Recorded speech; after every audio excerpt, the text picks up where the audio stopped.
Assalamualaikum warahmatullahi wabarakatuh. Kami dari kelompok 12 akan mempresentasikan tentang penggunaan media audio visual dalam pembelajaran anak usia dini.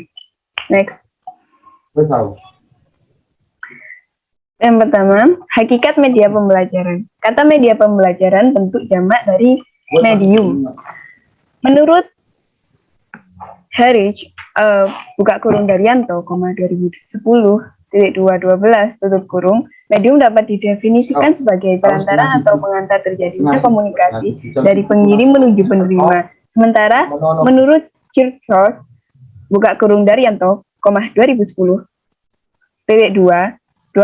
tutup kurung, media merupakan salah satu komponen komunikasi, yaitu sebagai pembawa pesan dari komunikator menuju komunikan. Berdasarkan definisi tersebut, dapat dikatakan bahwa media adalah perantara yang menghubungkan suatu pesan dari pengirim menuju penerima. Menurut Charm, buka kurung Hermawan, 2009,211 tutup kurung mengemukakan bahwa media adalah teknologi pembawa pesan yang dapat dimanfaatkan untuk keperluan pembelajaran. Jadi, media pembelajaran adalah alat yang berfungsi untuk menyampaikan pesan pembelajaran dari seorang guru kepada peserta didik. Next.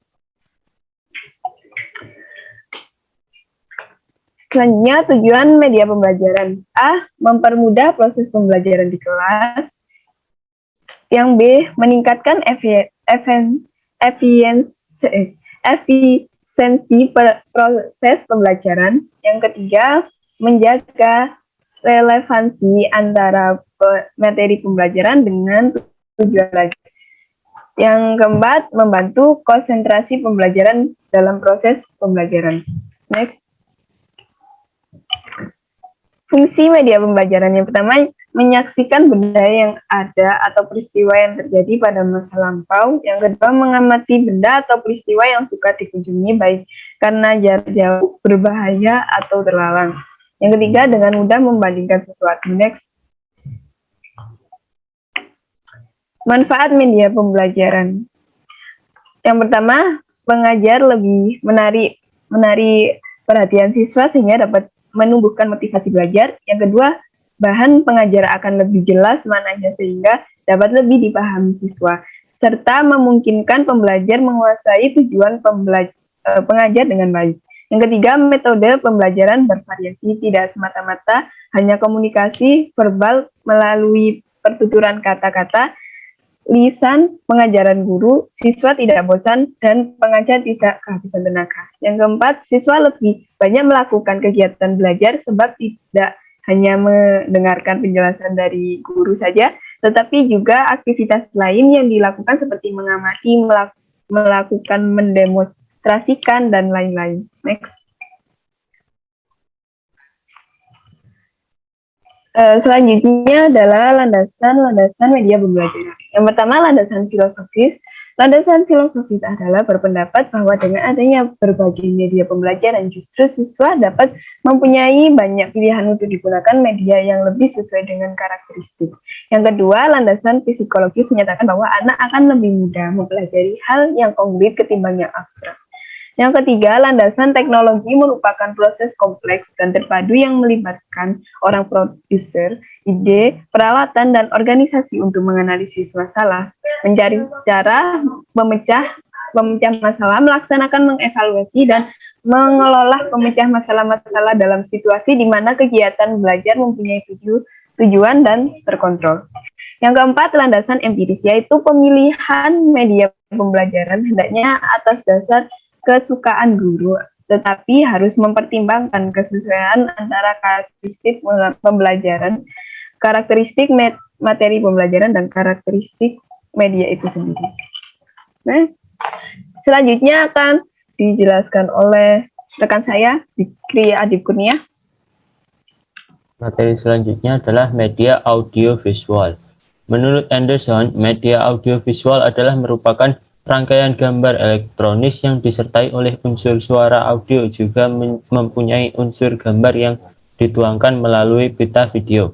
Rangkaian gambar elektronis tersebut kemudian diputar dengan suatu alat, yaitu video kaset, recorder, atau video player. Sedangkan menurut Barbara, mengemukakan bahwa media audiovisual adalah cara memproduksi dan menyampaikan bahan dengan menggunakan peralatan mekanis dan elektronis untuk menyampaikan pesan-pesan audiovisual. Tujuan media audiovisual. Yang pertama ada tujuan kognitif. Tujuan kognitif dapat mengembangkan mitra kognitif yang menyangkut kemampuan mengenal kembali dan kemampuan memberikan rangsangan gerak dan serasi. Dapat menunjangkan serangkaian gambar diam tanpa suara sebagai media foto dan film bingkai meskipun kurang ekonomis. Melalui media audiovisual dapat pula diajarkan pengetahuan tentang hukum-hukum dan prinsip-prinsip tertentu. Dan yang terakhir, media audiovisual dapat digunakan untuk menunjukkan contoh dan cara bersikap atau berbuat dalam suatu penampilan, khususnya yang menyangkut interaksi siswa. Yang kedua, tujuan afektif. Tujuan afektif media audiovisual merupakan media yang baik sekali untuk menyampaikan informasi dalam matra afektif. Dapat menggunakan efek dan teknik. Media audiovisual dapat menjadi media yang sangat baik dalam mempengaruhi sikap dan emosi. Ketiga, tujuan psikomotorik. Media audiovisual merupakan media yang tepat untuk memperlihatkan contoh keterampilan yang menyangkut gerak. Dengan alat ini dijelaskan baik dengan cara memperlambat maupun mempercepat gerakan yang ditampilkan. Adapun manfaat media audiovisual. Yang pertama, menarik perhatian peserta didik dalam menyampaikan materi ajar. Kedua, menumbuhkan motivasi belajar. Ketiga, memberikan pengalaman belajar dengan menyimpulkan pembelajaran dari sebuah video yang disajikan. Kelebihan dan kekurangan media audiovisual adalah: kelebihannya dapat digunakan untuk klasikal, dapat digunakan seketika, digunakan secara berulang, dapat menyajikan materi secara fisik, tidak dapat bicara di dalam kelas, dapat menyajikan objek yang bersifat bahaya, dapat menyajikan objek secara detail, dapat tidak memerlukan ruang gelap, dapat dipercepat dan diperlambat, dan menyajikan gambar dan suara. Adapun kekurangannya yaitu sukar untuk dapat direvisi, relatif mahal, memerlukan keahlian khusus, dan peralatannya harus lengkap. Sekian presentasi, dan kesimpulannya adalah pembelajaran dengan menggunakan media audiovisual berkaitan dengan indera penglihatan dan pendengaran, sehingga dapat mengefektifkan kemampuan alat indera anak dengan mudah menangkap sebuah materi yang diterangkan dalam video tersebut. Tujuannya untuk mengembangkan kemampuan kognitif dengan memberikan rangsangan berupa gambar, bergerak, dan suara, serta menyampaikan pesan untuk mempengaruhi sikap dan emosi. Dalam penggunaan media audio visual ini memiliki kelemahan dan kelebihan. Oleh sebab itu, penggunaannya perlu mempertimbangkan beberapa aspek penting yang menunjang keberhasilan. Untuk memperoleh keberhasilan dalam proses pembelajaran menggunakan media audiovisual direkomendasikan agar: yang pertama, memberikan pengalaman belajar bagi peserta didik. Kedua, jika akan menggunakan media audiovisual, sebaiknya video disesuaikan dengan materi dan tingkat perkembangan peserta didik. Ketiga, menyiapkan kondisi peserta didik sebelum penayangan video.